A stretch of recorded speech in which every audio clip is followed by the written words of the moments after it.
Assalamualaikum warahmatullahi wabarakatuh. Saya Dina Suciwranti, mahasiswi Prodi Ekonomi Pembangunan. Di sini saya akan menjawab beberapa pertanyaan yang terdapat pada ujian tengah semester Sejarah Pemikiran Ekonomi. Yang pertama, apa itu sosialisme? Sosialisme berasal dari kata sosius, yaitu masyarakat. Jadi, sosialisme merupakan paham yang dibentuk untuk mensejahterakan rakyat secara luas dan merata dan membatasi milik perseorangan. Sosialisme merupakan sistem ekonomi di mana alat produksi, distribusi, pertukaran dimiliki oleh masyarakat secara kolektif melalui negara. Sosialisme juga diartikan sebagai suatu tahap perkembangan masyarakat dari kapitalisme ke komunisme dan memiliki ciri khusus distribusi pendapatan sesuai dengan kerja, bukan dengan kebutuhan. Sosialisme meyakini bahwa pemerintah yang berhak untuk mengalokasikan sumber daya dan kekayaan suatu negara.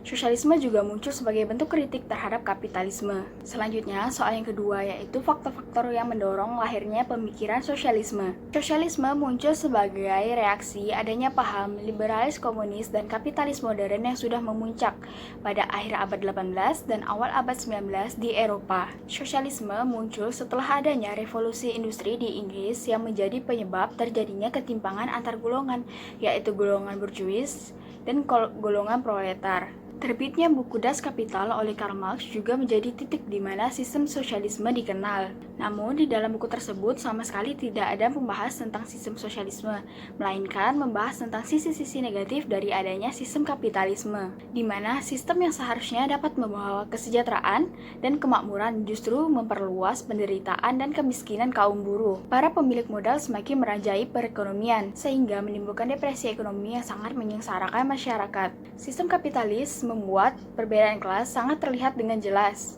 yaitu golongan borjuis di mana golongan yang memiliki alat dan modal produksi, dan golongan proletar di mana golongan yang tidak memiliki alat dan modal produksi, namun mereka harus menjalankan atau mengoperasikan alat dan modal tersebut agar mendapatkan upah dan bertahan hidup. Memiliki tujuan untuk menjadi kaya cenderung membuat golongan borjuis akan menindas golongan proletar dengan memberi upah yang sangat kecil. Oleh karena itu, Marx berpendapat bahwa suatu perekonomian tidak bisa serta-merta diserahkan kepada pemilik modal atau golongan borjuis, haruslah ada yang mengatur, yaitu pemerintah. Selanjutnya, saya akan menjawab pertanyaan ketiga, yaitu kritik Karl Marx dan bagaimana pandangan Karl Marx dalam menyelesaikan persoalan-persoalan dalam kapitalisme. Seperti yang telah diuraikan pada soal sebelumnya, golongan borjuis cenderung mengumpulkan uang dengan mengorbankan kaum proletar. Adanya kepemilikan pribadi dan penguasaan kekayaan didominasi oleh orang-orang kaya, eksploitasi, dan aliensi tenaga kerja. Di dalam sosialisme, properti pribadi akan digantikan dengan properti milik bersama,